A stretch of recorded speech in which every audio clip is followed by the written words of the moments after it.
데살로니가 후서 2장은 특별히 이 데살로니가 교인들에게 마지막 때에 대한 진리들을 가르쳐 주고 있습니다. 이 세상의 마지막 때가 되어지면 어떠한 일들이 일어날 것인가. 오늘 그 부분을 예전에 몇 주 전에 2장 1절로 5절까지 다뤘었는데요. 1절에서 5절까지 했던 내용은 예수님의 재림 전이 되어지면, 그러니까 진짜로 마지막 때가 되어지면 불법의 사람, 우린 적그리스도라고 하는데, 이 적그리스도가 세상 가운데 나타나서 자신의 모습을 드러내고 그 세력을 확장하며 믿음의 성도들을 미혹하고 심히 핍박하는 마지막 때가 이제 예수님의 재림 전에 임하게 될 것이다 라고 말하고 있습니다. 6절부터 12절도 그 부분을 조금 더 강화해서 이야기해 주고 있습니다. 자, 이 적그리스도, 그리스도를 대적하는 자를 적그리스도라고 하고, 오늘 성경에서는 불법의 사람이라고 이야기하는데, 이 적그리스도는 한 개인일 수도 있지만 한 개인이 아닐 수도 있습니다. 한 개인일 수도 있고 여러 명일 수도 있고 또 한 집단이나 어떤 그 모임일 수도 있습니다. 그러므로 적그리스도를 그저 단순하게 한 사람 정도로만 생각하면 안 됩니다. 그래서 이 적그리스도를 어떤 단체일 수도 있어요. 그러나 성경은 그 부분에 대해서 정확하게 이야기를 해 놓고 있지는 않지만, 사단의 하수인으로서 이제 사단이 마지막 때에 예수님 재림 전에 강력한 힘을 불어 넣어주는 그룹이나 그런 어떤 한 존재가 세상 전면에 등장하게 된다는 것이죠. 그래서 그가 나타나서 엄청나게 활개치며 하나님의 교회와 성도들을 공격하고 박해하는 그 마지막 때가 올 것이라는 거죠. 자, 그런데 사단이 힘을 불어넣어주는 그 적그리스도, 마지막 때에 등장할 이 적그리스도는 아직은 전면에 지금 등장하지 않았어요. 전면에 등장하지 않았어요. 왜 등장하지 못했냐면 그 등장을 가로막고 있는 보이지 않는 손이 있기 때문에 그래요. 6절 이야기예요. 너희는 지금 그로 하여금, 그가 적그리스도, 그로 하여금 그의 때에 나타내게 하려 하여 막는 것이 있는 것을 아나니. 이게 무슨 말이냐면, 한글 성경은 조금 어려워요. 이걸 좀 더 쉽게 얘기하면, 이 적그리스도가 이 세상에 나타나서 강력하게 활개를 치고 싶은데, 이 활개를 치는 이 적그리스도가 활개치지 못하도록, 아직은 전면에 우리의 눈에 보이도록 드러나지 못하도록 보이지 않는 손이 억제하고 있다라는 거예요. 억제하고 있다라는 거죠. 마치 손 안에 있는 미꾸라지가 막 빠져나가려고 하는 것처럼 이 미꾸라지를 꽉 잡고 있는 손이 있단 말이에요. 그러니까 이것 때문에 아직 이 적그리스도가 활개를 못 쳐요. 왜냐하면 아직은 마지막 때가 아니기 때문에 잡고 있는 것이죠. 누가 잡고 있겠습니까? 역사를 주관하시는 그분이 아직은 네 때가 아니야 하고 잡고 있어요. 잡고 있다는 거죠. 자, 그런데 중요한 것은 무엇이냐면 7절을 보니까 이 적그리스도가 전면에 자신의 정체를 드러내서 보여지고 있지는 않지만 여전히 이 역사 속에서, 세상 속에서 강하게 활동하고 있다는 거예요. 세력을 확장하고 있다는 거예요. 7절입니다. 불법의 비밀이 이미 활동하였으니, 활동하고 있다는 거예요. 지금은 그것을 막는 자가 있어 그 중에서 옮겨질 때까지 하리라. 그러니까 지금 활동은 하고 있는데 전면적으로 등장을 하지 못하고 보이지 않게 지금 세력을 확장해 가고 있다는 것이죠. 여러분, 이 적그리스도가 하는 일들은 그리스도를 대적하는 일입니다. 그리스도를 대적하는 일들, 복음을 방해하는 것이죠. 그리고 그리스도의 몸된 교회를 파괴하고 무너뜨리는 일이에요. 그리고 그 교회에서 신실하게 신앙생활하는 성도들을 박해하고 또 미혹하고 또 세상 속에 빠져서 세속화된 그리스도인으로 만드는 이러한 작업들을 지금 광범위하게 드러내지 않고 활동하고 있다라는 것이죠. 자, 이게 무슨 말일까? 우리가 조금만 더 생각을 열어서 이 세상을 한번 보세요. 이 세상의 문화의 흐름을 쭉 보십시오. 그러면 하나님을 대적하는 이 문화와 하나님을 대적하는 세상의 기류가 쭉 이렇게 흘러온다는 거죠. 이 계몽주의를 통해서 이제 어떤 중세가 무너지잖아요. 그래도 중세에는 신의 존재를 인정했어요. 그러나 18세기 계몽주의가 등장을 하고 그러면서 사람들 속에서 이제 무엇이 일어나요? 하나님이 중심이 아니라 인간이 중심이 되어지는 휴머니즘이 발전하게 되잖아요. 그래서 인간 중심의 문명이 계몽주의를 이어서 쭉 발전해 와요. 그러면서 무엇이 발전합니까? 진화론이라는 게 나타나기 시작하죠. 진화론. 그래서 하나님의 창조를 전면적으로 등장하게 되죠. 다윈이 등장을 하게 되어지고 그러면서 거기서 이어서 칼 막스라고 하는 공산주의가 등장하기 시작하죠. 그러면서 우리가 알고 있는 것처럼 19세기, 18세기 보면 19세기, 20세기까지 어때요? 이 공산주의가 쫙 장악을 하면서 거대한 러시아를 중심으로 구소련이 형성이 되어지고 이 유럽의 절반이 공산주의가 되어지고 쿠바니 이런 많은 나라들이 공산주의가 되잖아요. 공산주의의 뿌리가 무엇입니까? 무신론이에요. 그 뿌리가 무엇입니까? 반기독교예요. 반기독교예요. 그래서 이 공산주의가 들어가면 가장 먼저 처단해야 될 대상이 기독교인이고 교회입니다. 우리 6.25 전쟁이 일어나고 그러면서 많은 일들이 일어나잖아요. 뭐 제암리니 여기 멀지 않은 영암 쪽에서도 교회에서도 수많은 그리스도인들이 교회 안에서 가둬놓고 불을 질러버려서 죽여버리잖아요. 멀지 않은 곳에 있어요. 순교 유적지들이.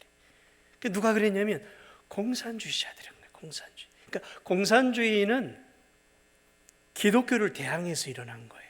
기독교 박멸하기 위해서. 자, 이처럼 이런 이 기독교를 대항하는 것들이 온 세상에 지금 흘러서 지금 보십시오. 뭐 철학이니 뭐 이런 것들을 보면 하나님의 존재를 인정하는 것 자체를 그들은 부정하고 있단 말이죠. 그리고 인간 중심이잖아요. 오늘 이 세상을 가만히 한번 보십시오. 성경적인 문화가 얼마나 팽배합니까? 저 유럽과 미국을 중심으로 지금 동성애와 이 동성결혼이 이렇게 점점 더 합법화되어 가고 있잖아요. 그 흐름이 지금 한국까지 왔어요.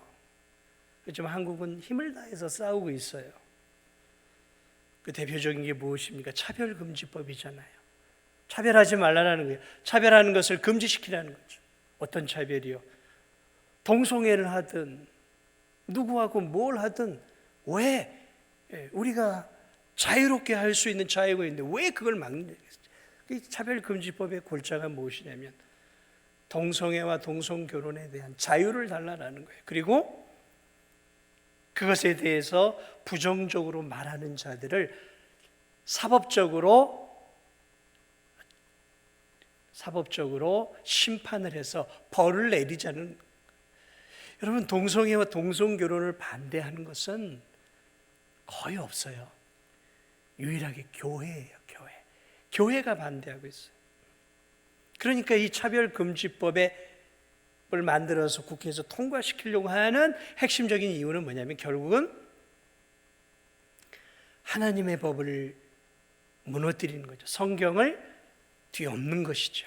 그리고 성경에 나와 있는 그런 윤리와 도덕을 지키는 그리스도인과 교회를 무너뜨리는 것이 차별금지법의 골자예요. 그게 핵심이에요. 요즘 이 국회 앞에서 대형교회 목사님들이 1인 시위를 하고 있어요. 겨울에. 왜 1인 시위를 하고 있냐면 이 차별금지법하고 지금 이 교육법을 개정을 하려고 하는데 이것을 막고자 지금 하고 있어요. 근데 이 교육법의 골자가 뭐냐면 동성애와 동성결혼을 가르치는 내용을 넣어놨어요. 그래서 가정 안에서 엄마와 아빠가 이렇게 있고 자녀가 있는 게 아니라 가정 안에 아빠와 아빠가 있고 엄마와 엄마가 같이 살고 거기 자녀들이 있어요. 그것을 자연스럽게 가르치는, 그냥 가정의 다양성을 인정하라라는 거죠. 그게 차별금지 법의 골자이기도 하는 거죠. 그게 이제 교육법까지 들어간 거예요. 그래서 학생도 마음대로 성관계를 맺을 수 있어요. 대신에 너희들 피임은 해야 된다 하면서 피임법까지, 어떻게 콘돔을 사용해야 하는지 중고등학교 책에 그걸 집어넣으려고 하는. 근데 유럽이나 미국은 이미 다 그렇게 하고 있어요. 통과된 데가. 지금 이제 한국도 지금 그렇게 하고 있어요. 우리가 조금만 시야를 넓혀보면 지금 굉장히 이 하나님의 이 진리의 말씀을 뒤엎는 작업들이 곳곳에서 일어나고 그것을 사법적으로 해서 국회를 통과시키려고. 왜요? 법이 되면 그때는 끝나는 거잖아요. 그러니까 법으로 만들려는 거죠. 그리고 그것을 주장하는 자들에게 재갈을 물리는 거죠. 그렇지 않으면 이제 법적 제재와 또 이제 그런 어떤 처벌을 하려고 한다라는 것이죠. 즉 이게 지금 대한민국에서 굉장히 지금 깨어있는 목회자들이나 이런 성도들은 목숨을 걸고 지키고 있어요. 목숨을 걸고. 요즘 문화를 여러분 가만히 보세요. 여러분 드라마 좋아하십니까? 영화 좋아하십니까? 이런 이 방송 3사는 좀 덜해요. 그런데 케이블 TV라든지 이런 이제 그런 채널들이 SBS, KBS, MBC 빼놓고 이런 다른 채널들을 보면요, 이 동성애와 관련된 드라마가 상당히 많아요. 너무 많아요. 너무 많아요. 요즘 이 뭐 드라마나 영화를 보면 이혼은 아주 자연스러운 거예요. 마음에 안 들면 그냥 이렇게 헤어지는 것을 아주 자연스럽게 해놔요. 그래서 그런 드라마를 보고 있는 청소년들과 청년들이나 어른들은 마음에 안 들면 헤어져야 되겠네라는 마음들을 나도 모르는 사이에 갖게 되어지는 거죠. 그래서 결혼이라는 것을 너무 하찮게 만들어버렸어요. 결혼이라는 것을. 하나님 만들어 놓은 최고의 걸작품 중에 하나가 결혼제도인데 이걸 너무 하찮게 만들어버렸어요. 우습게 여기게 만들어버렸어요. 우스꽝스럽게 만들었어요. 옛날 그 영화 제목 아직도 잊혀지지 않는데 결혼은 미친 짓이다. 이런 것들을 너무 자연스럽게 만들어 놨단 말이죠. 결혼 해도 그만 안 해도 그만이에요. 요즘은 해도 그만 안 해. 아니 안 하는 풍조가 이어지고 있어요. 하지 않는 것들이 더 많이 쏟아져 가고 있어요. 불륜이요? 요즘 드라마 가운데 불륜 안 나오는 드라마가 있나요? 불륜이 안 나오면 재미가 없어요. 드라마가 불륜이 나와야 재밌어요. 드라마의 삼각관계가 나와야 돼요. 외도가 나와야 재미가 있고 시청자의 시청률이 올라가요. 밋밋한 드라마는 통하지가 않아요.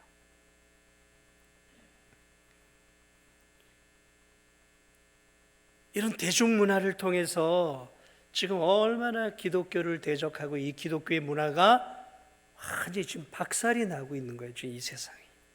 기독교적인 가치관들이 다 박살이 났어요. 노인 공경이요. 요즘은 나이 먹는 게 죄송한 시대 아닙니까? 요즘은 노인이 되는 게 죄송한 시대가 돼버렸어요. 이 대한민국이. 옛날에는 안 그랬어요.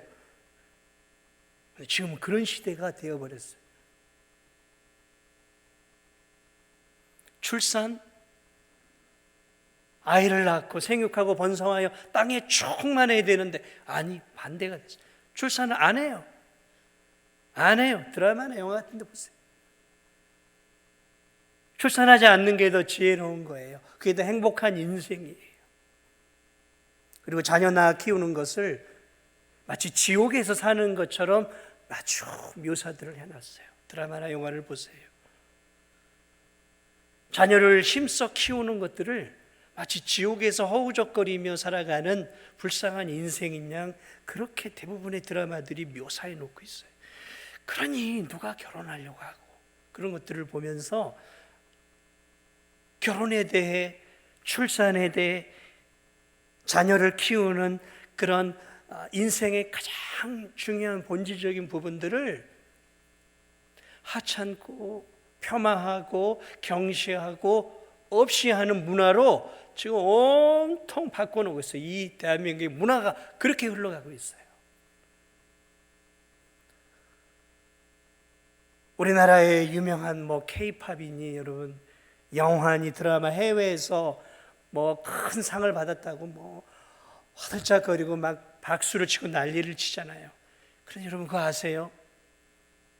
전 세계인들에게 호평을 받는 우리나라 K-팝의 음악, 무슨 방탄소년단이나 이렇게 나가서 하는 아이들의 그 음악 코드에 사탄적인 요소들이 있어요. 목사나 기독교를 폄하시켜요. 아주 폄하시켜요, 기독교를. 대놓고 공격합니다. 그런데 그런 것들이 세계에서 무슨 상이니 무슨 상이니 이런 것들을 받아야지.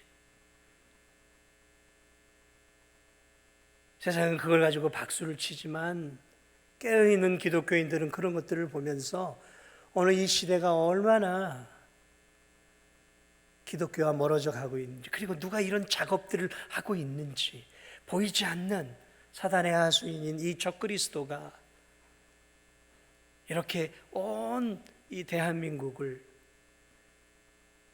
바꿔놓고 있는 거예요. 기독교를 대적하고 교회에 대적하고 그리고 법 개정을 통해 광범위하게 집요하게 흔들고 있어요. 지금도 이 정도라면 만약에 전면에 등장하게 되면 그때는 무시무시한 일들이 일어나는 거죠. 8절을 보니까 이 적그리스도가 때가 되면 전면에 등장할 거라고 이야기를 하고 있어요. 그런데 놀라운 것은 이 9절을 보니까 이 적그리스도가 전면에 등장할 때 거의 알아보지 못한다는 거예요. 깨어있는 소수의 성도들을 제외하고는 못 알아봐요. 9절을 보니까 악한 자의 나타남은 사단의 활동을 따라 모든 능력과 표적과 거짓 기적과 능력과 표적과 기적이라고 말하고 있어요. 이게 뭐냐면 예수님께서 3년 동안 공생애 하면서 복음을 전하실 때 세상 사람들에게 자신이 하나님의 아들이심을, 구주이심을, 그리스도임을 드러냈던 게 뭐냐면 능력과 모든 능력과 표적과 기적이었어요. 그런데 이 세 가지를 가지고 누가 전면에 등장을 하게 되냐면 악한 자, 이 적그리스도가 예수님의 흉내를 내고 전면에 등장한 때가 온다라는 거예요. 예수님의 흉내를 내고 예수님처럼 등장을 한다는 거죠. 이게 이제 문제라는 거예요. 이게 이제 미혹하는 것이죠. 마귀를 유혹했던 이 아담과 하와를 유혹했던 이 뱀이 마귀가 전면에 그렇게 등장하지 않잖아요. 뱀이라고 하는 하나님 만드신 아름답고 탁월한 창조물 속에 들어가서 멋있게 나타났단 말이죠. 여러분, 사기꾼이 어떤 사람을 속일 때 나 사기꾼이요, 나한테 걸리면 당신 인생 끝장나요, 그러면서 사기꾼처럼 옷을 입고 사기꾼처럼 문신을 하고 사기꾼처럼 뭐 구두를 신고 그렇게 등장할 것 같습니까? 아니죠. 믿음직스럽게, 아주 젠틀하게, 아주 이성적이고 아주 지식 있고 실력 있는 그런 사람으로 전면에 등장을 해서 사기칠 사람들의 마음을 홀딱 빼앗아 버려요. 잘해주죠. 그리고 마음을 뺏었다 싶으면 그때 이제 간이고 쓸개고 다 빼어내는 것처럼, 여러분, 이 적그리스도의 등장은 그렇게 우리의 눈에 저거 적그리스도군, 네, 조심해야지, 이런 식으로 등장하지 않는다라는 거예요.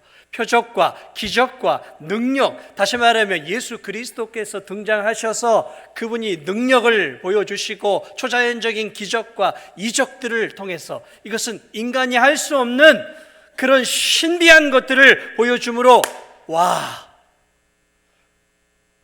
하나님이 보낸 사람이구나라고 믿게끔 수많은 성도들을 유혹하며 온다라는 거예요. 그러므로 적그리스도는 교회 바깥에 있지 않아요. 적그리스도는 교회 안에서 등장을 하게 되어 있는 거예요. 교회 바깥에서 오지 않아요. 교회 안에서 세력을 키워서 굉장한 인기와 하나님이 보내신 사람으로 능력을 보여주면서 수많은 그리스도인들을 현혹한다라는 것이죠. 여러분, 이 이단 사입이, 이 신천지 교주 같은 사람들이 수많은 사람들을 유혹할 때 무식하게 드러내지 않아요. 그리고 능력이 있어요. 우리는 왜 저 노인네에게 수많은 사람들이 저렇게 유혹을 받을까 생각을 하죠. 능력이 있어요. 능력이. 막 이가 초자연적인 어떤 신비한 능력들을 준단 말이죠. 그러니까 수많은 사람들이 현혹되어 빠져가는 거예요. 이 마지막 때 이 적그리스도의 등장은 수많은 그리스도인들의 인기와 존경을 받으면서 등장할 때가 온다라는 거죠. 마지막 때가 되면. 그런데 능력과 기적과 표적을 통해서 하나님의 사람처럼 등장을 하는데 사실은 교회를 죽이고 교회를 무너뜨리고 하나님을 신실하게 믿는 자들을 박해하는 박해자로 이제 때가 되어지면 본색을 드러낸다라는 거죠. 우린 지금 그게 누군지, 그게 어떤 집단인지 자신 있게 말할 수 없어요.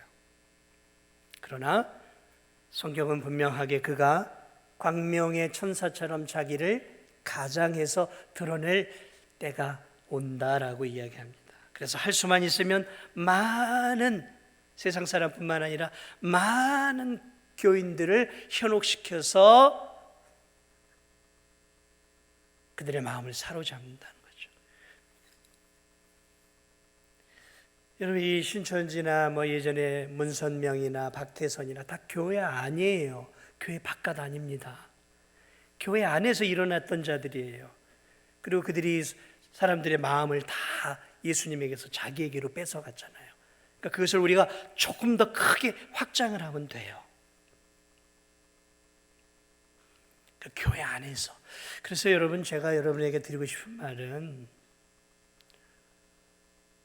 요즘 이 시대는 목사를 믿지 마세요. 교회를 믿지 마세요. 선교사를 믿지 마세요. 제가 말하고 있는 것은, 제가 드리고자 하는 의미는 불신하라는 얘기가 아니라 경계를 가지고 보라라는 거예요. 경계하면서 말씀을 붙잡고, 여러분이 유튜브 무슨 설교를 듣든 어디서 집회를 가든 많은 사람들에게 인기가 있고 대형교회 목회자고 유명하고 기적을 일으키고 그런다고 해서 와 하고 가라는 얘기가 아니라 저게 옳은지 그른지를 하나님의 말씀을 가지고 유심히 비교하라라는 얘기예요. 비교하라라는 얘기예요.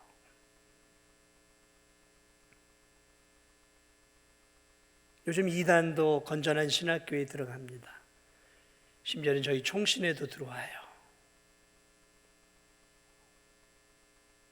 그 이단도 예수교 장로의 간판을 걸고 목사 흉내를 내고 목사 노릇을 하는 교회들이 꽤 있어요. 보이지 않게. 그래 요즘은 정말 믿을게요. 진리의 하나님 말씀밖에 없는 시대예요. 유명하다고 여러분 그건 세상적으로 유명할 수가 있어요. 기적을 일으키고 막 병 고치는 역사가 일어난다고. 여러분 이단도 병 잘 고쳐요. 성경을 보세요. 모세가 나무 지팡이를 던져가지고 하나님 능력으로 뱀을 만드니까 애굽의 술사들도 자기들 지팡이 던져서 뱀을 만들어요. 모세가 나일강을 붉게 피로 변하게 만드니까 이 나일강 술사들도 나일강을 붉게 만들어요. 출애굽기를 보세요. 악한 자들이 마귀에게 강력한 능력을 사로잡힘을 받으면 그들도 신묘한 능력을 받는다니까요. 그러니까 신묘한 능력, 기적을 고치고 죽은 자를 살려내고 병자를 고치고 뭐 이런다고 해서 따라가면 안 되는 거예요. 그게 얼마든지 마귀도 박수무당도 신묘한 박수무당도 그런 무당은 작두도 타고 다른 사람 과거도 꿰뚫어 봐요. 신묘한 무당들은 귀신이 그런 능력을 줄 수 있단 말이에요. 그러므로 이 시대 끝까지 우리가 믿음을 지키려면 하나님의 말씀으로 분명하게 서 있지 않으면 넘어질 수 있어요. 넘어질 수 있어요. 지금 이 시대 너무 드라마나 영화나 이 세상의 음악이나 문화가 너무 비성경적이란 말이에요. 나도 모르는 사이에 내가 비성경적인 사람이 될 수 있단 말이에요. 예수님을 믿지만 나도 모르는 사이에 문화적 코드는 사탄적이 될 수 있어요. 내가 그리스도이지만 내가 살아가는 문화적인 삶의 방식은 마귀가 좋아하는 시기로 갈 수 있단 말이에요. 이게 두려운 거예요. 이게 무서운 거라고요. 나도 모르는 사이에 내가 뜨거운 물 속에서 익어가고 있는 거예요. 나도 모르는 사이에. 나도 모르는 사이에 내 생각이 세속적이 되어져 가고 있는 거예요. 나도 모르는 사이에. 그래서 우리가 성경을 끊임없이 읽어야 되고 끊임없이 하나님 말씀으로 우리의 이 퇴폐적이고 세속적인 문화의 때를 하나님의 말씀과 기도와 이런 것들로 계속해서 씻어내지 않으면 이 어두운 시대에서 하나님의 자녀답게 살아가는 게 너무 어려운 시대라는 거죠. 그걸 우리 알아야 돼요. 우리가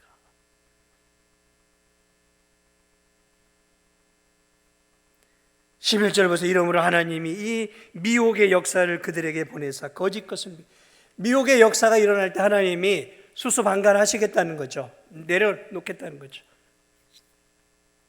수많은 사람들이 이 미혹되어서 미혹의 영을 따라가게 된다는 거죠. 그러니까 제가 볼 때 늙어 빠진 노인네인 이 이만이라고 하는 이 노인네에게 예수라고 믿고 추종하는 세력들이 그렇게 늘어나는 거예요. 장명석이 이런 어처구니 없는 비윤리적이고 비도덕적이고 비상식적이고 가정을 해체하고 인권을 유린하고 성폭력을 행하는 이러한 자들을 하나님이라고 따르는 무리들이 그렇게 많아지는 거예요. 이게 저는 이해가 안 돼요. 그런데 영의 세계를 보면 이게 이해가 되는 거예요. 이건 강력하게 마귀가 힘을 주지 않으면 일어날 수 없는 거예요.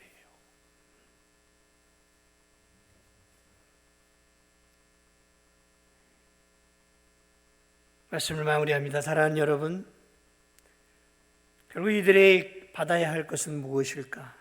결국 이 적그리스도를 통해 이들을 따르는 무리들의 특징은 진리를 거부해요. 진리. 12절을 보니까 진리를 믿지 않아요. 진리가 무엇입니까?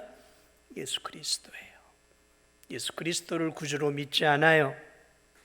이게 적그리스도를 믿는 자들의 분명한 특징이에요. 예수 그리스도를 구주로, 하나님으로, 주인으로, 인생의 주인으로 믿지 않아요. 그리고 뭘 좋아해요? 불의를 좋아해요. 진리가 아니라 불의를 좋아해요. 불법을 좋아해요. 불의를 좋아한다는 것이죠. 쾌락을 좋아해요. 그래서 구원으로부터 멀어지고 하나님으로부터 결국 멀어져요. 그러나 이들의 마지막은 무엇입니까? 결국 이들은 심판을 받게 되어진다라고 말하고 있습니다. 진리의 복음 예수 그리스도를 거부하고 세상의 것들을 추구하고 세상의 헛된 것들을 구원의 대상으로 믿는 자들에게는 그들의 죄와 악에 대해서 하나님이 마지막 때가 되어지면 마귀와 적그리스도와 또 그것을 따르는 자들을 세트로 묶어서 영원한 형벌을 내리시겠다라고 오늘 성경은 우리에게 가르쳐 주고 있습니다. 사랑하는 여러분, 오늘 이 본문이 우리에게 주는 중요한 진리, 지금 이 세상은 적그리스도가 전면에 등장하고 있지는 않지만 전면에 등장하지 않고 있어도 활동하면서 이 세상을 지금 자기들이 이끌어가고자 하는 세상으로 만들어가고 교회를 무너뜨리고 교우들의 믿음을 해이하게 만들고 세상을 사랑하게 만들고 쾌락을 사랑하게 만들고 세상의 것에 마음을 빼앗겨서 결국은 하나님으로부터 멀어지게 만들어 갖고 있는 이 악한 사탄의 활동들에 대해서 우리가 무지하지 않았으면 좋겠어요. 깨어서. 그래서 깨어 있어야 되는 거예요. 깨어서 기도해야 돼요. 그래서 이게 참인지 거짓인지를 분별하도록 기도해야 되고, 참과 거짓을 분별하는 유일한 것은 하나님의 진리의 말씀이에요. 이 말씀이라고 하는 이 진리의 말씀이라고 하는 이 잣대를 통해서 오늘 이 어두운 시대를 잘 분별하고, 정말 믿음 생활하기 너무 어려운 이 시대에 우리 자신의 믿음을 다시 한번 돌아보면서 지금 나는 잘 믿음 생활을 하고 있는가? 나는 지금 믿음 생활을 잘하고 있는가? 나는 하루하루를 하나님 자녀답게 정말 살고 있는가? 우리 자신을 하나님 말씀으로 잘 비추어 보면서 말씀 안에서 믿음으로 다시 한번 무장할 수 있는 저와 우리 성도들이 되시기를 예수님의 이름으로 축복을 드립니다. 우리 함께